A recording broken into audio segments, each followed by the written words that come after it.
I am Abraham, known as the father of many nations.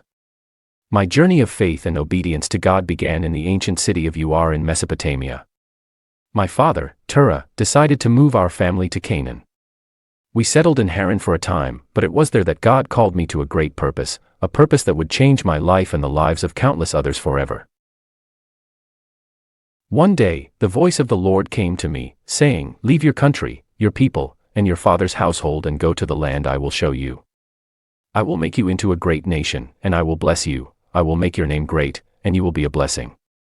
I will bless those who bless you, and whoever curses you I will curse, and all peoples on earth will be blessed through you." These words, so powerful and commanding, stirred something deep within me. I had always felt a sense of destiny, but now it was clear. With faith in my heart and trust in the Almighty, I obeyed, taking my wife Sarah, my nephew Lot, and all our possessions, and set out for Canaan. It was a journey fraught with challenges, but our faith sustained us. Upon our arrival in Canaan, God promised me that this land would belong to my descendants. As I looked over the land, I built an altar to the Lord, a symbol of my commitment and gratitude. Yet, as the years passed, Sarah and I remained childless, and doubt began to creep into our hearts. How could I become the father of many nations if I had no heir? In desperation, Sarah suggested that I have a child with her maidservant, Hagar. Though it was not what I had envisioned, I agreed, hoping it would fulfill God's promise. Hagar bore me a son, Ishmael, and for a time, I believed he would be the one to carry on my legacy. However, God had different plans. When I was 99 years old, the Lord appeared to me once more. This time, he reaffirmed his covenant in a more profound and personal way. He said, "I am God Almighty, walk before me faithfully and be blameless. Then I will make my covenant between me and you and will greatly increase your numbers." He changed my name from Abram to Abraham, meaning father of many, and Sarai's name to Sarah, promising that she would bear a son. Despite our old age, we believed in God's promise. A year later, Sarah gave birth to our son Isaac, whose name means laughter, for indeed, God had brought joy and fulfillment to our lives in the most unexpected way.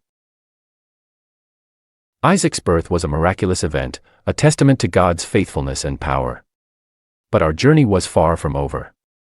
God tested my faith in a profound and heart-wrenching way when he commanded me to sacrifice Isaac on Mount Moriah.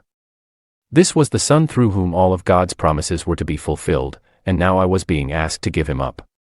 Though my heart was heavy with sorrow, I trusted in the Lord and prepared to obey. I took Isaac, along with 2 servants and a donkey, and set out for the place God had shown me. On the 3rd day, we saw the place in the distance. I told the servants, "Stay here with the donkey while I and the boy go over there. We will worship and then we will come back to you." Isaac carried the wood for the burnt offering, and I carried the fire and the knife. As we walked, Isaac, in his innocence, asked me, "Father, the fire and wood are here, but where is the lamb for the burnt offering?"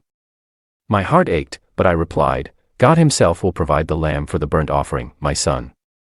When we reached the place, I built an altar and arranged the wood on it. I bound Isaac and laid him on the altar, on top of the wood. As I reached out my hand and took the knife to slay my son, an angel of the Lord called out to me from heaven, "Abraham! Abraham!" I replied, "Here I am." The angel said, "Do not lay a hand on the boy. Do not do anything to him. Now I know that you fear God, because you have not withheld from me your son, your only son." At that moment, I saw a ram caught by its horns in a thicket. I took the ram and sacrificed it as a burnt offering instead of my son. I named that place Jehovah-Jireh, meaning, "The Lord will provide."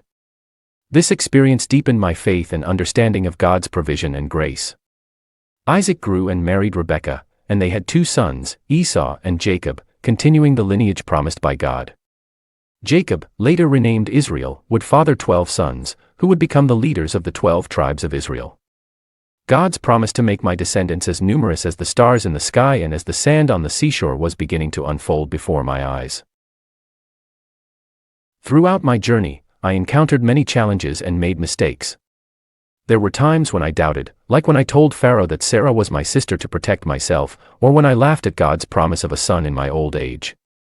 But through it all, God's faithfulness remained steadfast.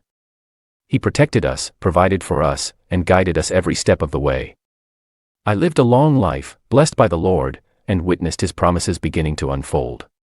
As I approached the end of my days, I reflected on the incredible journey God had led me on. From the plains of Ur to the promised land of Canaan, from the birth of Isaac to the miraculous provision on Mount Moriah, my life was a testament to the boundless possibilities that arise when one walks in faith with the Almighty. My story is not just about me, it is about God's unwavering faithfulness and His grand plan for humanity. Through my descendants, the nation of Israel was established, and ultimately, through this lineage, the world would be blessed with the coming of the Messiah. My life was a small but significant part of God's larger story, a story of redemption, hope, and eternal promise. I, Abraham, am grateful for the journey, the lessons, and the legacy. I am a testament to the fact that when we trust and obey God, even when the path seems uncertain, He leads us to places beyond our wildest dreams. My prayer is that my story inspires others to walk in faith and trust in the God who keeps His promises, for He is faithful and His love endures forever.